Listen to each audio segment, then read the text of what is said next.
ఆయన అందరికీ నమస్కారం. అందరికీ ఇప్పుడు మనం ఉర్లగడ్డల కర్రీ ఎలా చేయాలో చూస్తున్నాం. ముందుగా ఆయిల్, ఆవాలు, పచ్చిమిర్చి, ఎర్రగడ్డలు వేసి బాగా వేయించి తర్వాత మనం ముందుగా ఉడకబెట్టుకున్న ఉర్లగడ్డలను అది నీట్గా క్లీన్ చేసి అందులో కొంచెం ఉప్పు, పసుపు వేసి ఇలా పిసికి పెట్టుకోవాలి. ఇప్పుడు దాన్ని తాలింపు పెడతాం అన్నమాట. బాగా మిక్స్ చేసుకొని కొద్దిగా వాటర్ పోసుకొని కొంచెం ఉడికినిస్తే ఆలు ఫ్రై రెడీ. ఆలు ఫ్రై రెడీ.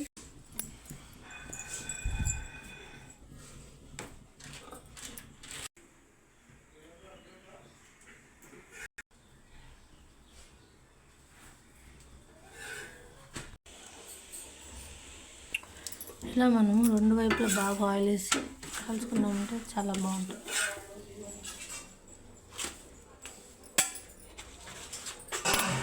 అలా బ్రేక్ఫాస్ట్ కోసం చపాతీ అండ్ ఆలు కర్రీ చేసాము. ఇప్పుడు బ్రేక్ఫాస్ట్ రెడీ అయిపోయింది. అలాగే మిద్దె పైన చెట్లకి నీళ్ళు పోదామని వచ్చినాను. మొత్తం అన్ని చెట్లకన్నీ వాటర్ పోసేస్తే రోజు, ఇప్పుడు ఎండాకాలం కాబట్టి ప్రతిరోజు పోయాలి అన్నమాట. అప్పుడే చెట్లు ఎండాకాలంలో కూడా బాగా గ్రోత్ అవుతాయి. Thank you so much for watching. Please do like, share and comment, subscribe.